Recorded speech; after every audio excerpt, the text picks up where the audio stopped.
এর আগেই ইসরায়েলের উপর রাগে হরমুজ প্রণালী বন্ধ করে বাণিজ্যে মিসাইল হামলা ইরানের। হরমুজ প্রণালীর উপর নির্ভরশীল নয় ইসরায়েল, তাহলে এশিয়াকে তেলে মেরে কাকে বার্তা দিতে চাইল ইরান?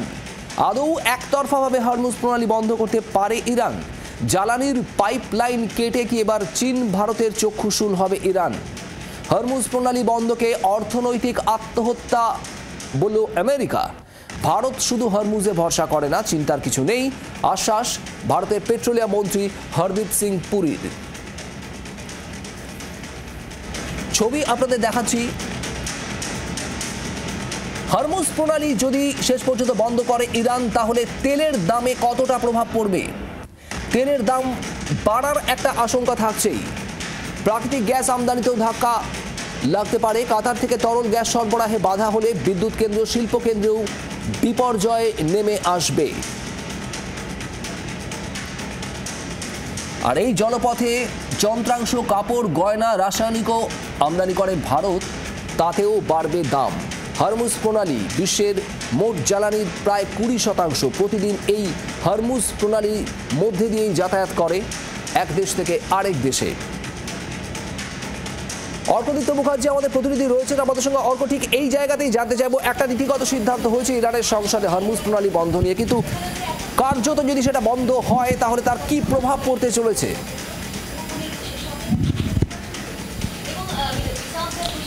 দেখো, প্রভাব কিন্তু সুদূর প্রসারী হবে। তবে সবার আগে যেটা বলবো, এটা কি আদৌ বন্ধ হবে কিনা তা অনেকগুলো ফ্যাক্টরের উপর ডিপেন্ড করছে। যারা ইরানের এই মুহূর্তে মিত্র দেশগুলো রয়েছে বা ইরানের যে ভৌগোলিক অবস্থান, তার আশেপাশের দেশগুলো যেগুলো রয়েছে তাদের থেকেও আলোচনা করা বা তাদের সঙ্গেও আলোচনা করার কিন্তু একটা বিষয় থেকে যাচ্ছে। একটু আমি প্রভাব কি হতে পারে তার আগে আমি যে ছোট্ট করে বিষয়টা বলবো, লেবাননের তরফ থেকে হিজবুল্লাহ তারা কিন্তু ইরানকে সমর্থন জানিয়েছে, পুরো বিষয়টা কন্ডেম করেছে ইউএসের এই অ্যাটাককে। হাউথিসরা ইতিমধ্যেই বলেছে তারা সরাসরি যুদ্ধে যোগদান করবে। তাই হরমুজ প্রণালী যদি কমপ্লিটলি বন্ধ করতে হয় তাহলে এদের সাথেও আলোচনার বিষয় রয়েছে, এবং একই সঙ্গে যে অন্য দেশগুলো রয়েছে যে সুপার পাওয়ার যারা ইরানের পাশে দাঁড়িয়েছে, রাশিয়া, চীন, তাদের সাথেও কিন্তু আলোচনা রয়েছে। দেখো, এইখানে যদি বন্ধ হয়, যেমন বিভিন্নভাবে একাধিক দেশের একাধিক প্রভাব পড়তে পারে। আর এই হরমুজ প্রণালীর দিকে কিন্তু নজর রাখছে সমস্ত দেশই। নিরাপত্তা বিশেষজ্ঞ রাজীব শ্রীবাস্তব আমাদের সঙ্গে রয়েছেন। আপনাকে স্বাগত জি24 ঘন্টায়। মিস্টার শ্রীবাস্তব, সব মিলিয়ে কি মনে হচ্ছে? একদিকে তো মার্কিন হামলা, যার পরে ইরান ইসরায়েলের একে অপরের দিকে হামলা আরও বেড়েছে, আর তারপর যদি হরমুজ প্রণালী বন্ধ হয়ে যায়, কতটা জটিল হবে পরিস্থিতি? দেখুন, হরমুজটা একটা আছে 33 কিলোমিটার ওয়াইড, ওর মধ্যে দুটো লেন আছে, একটা ইন আর একটা আউট, যেটা 3 কিলোমিটার 3.6 কিলোমিটার আছে। এটা আপনাকে মিলিটারি ডাইমেনশন দিয়ে দিলাম। আর ওর দেখবেন আপনার পশ্চিম দিকে আছে আপনার ওমান থেকে নিয়ে, বাহরিন থেকে নিয়ে, রাইট, ওখানে ইউএই আছে, ওখানে কুয়েত আছে, রাইট, এসব জিনিস, ইরাক আছে, তারপর আপনার ইরান আছে, নাম্বার 1। নাম্বার 2, এইটা যুদ্ধটা আপনি শুধুমাত্র আপনি ইরান আর ইসরায়েলের মধ্যে দেখবেন না, তাকাবেন না। এটা বাইনারি নয়, এটা মাল্টি ডাইমেনশনাল, মাল্টি লেয়ার। এটা আপনি যে হরমুজের কথা বলছেন, এটা ন্যারেটিভ বিল্ড আপ করা হচ্ছে। এই ন্যারেটিভটা বলা হচ্ছে যে হরমুজ আমরা বন্ধ করে দেবো। সরি স্যার, আপনি ইরান বন্ধ করতে পারবে না। United Nation convention on the law of the sea, এটা আমরা বলি, এর একটা ল আছে ইউনাইটেড নেশনে কি যদি আপনাকে এই সমুদ্রে আপনাকে সবাইকে অ্যাক্সেস দিতেই হবে। একদিকে যদি ইরান আজকে রাত্রিবেলা তো গেছে ওরা ইউনাইটেড নেশনে আগেন্স্ট আমেরিকা, তাহলে কোন মুখে ওরা ইউনাইটেড নেশনে যাবে? একদিকে আপনি নিয়ম ভাঙছেন, অন্যদিকে আপনি যাবেন।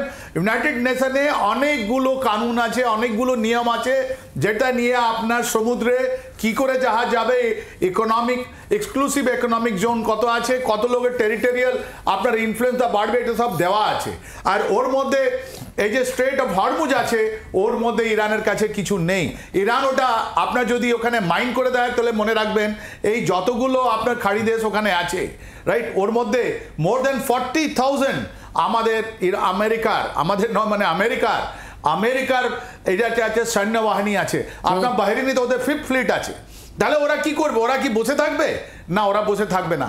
এটা একটা ন্যারেটিভ বিল্ড আপ করে বিশ্বের মধ্যে একটা পরিবেশ তৈরি করা হচ্ছে। কিন্তু মিস্টার শ্রীবাস্তব, আইনি অধিকার না থাকলেও যদি গায়ের জোরে বন্ধ করার সিদ্ধান্ত নেয় ইরান হরমুজ প্রণালী, তারপরে কিন্তু ব্যবসায়িক স্বার্থ, অর্থনৈতিক স্বার্থে আঘাত লাগবে একাধিক দেশের।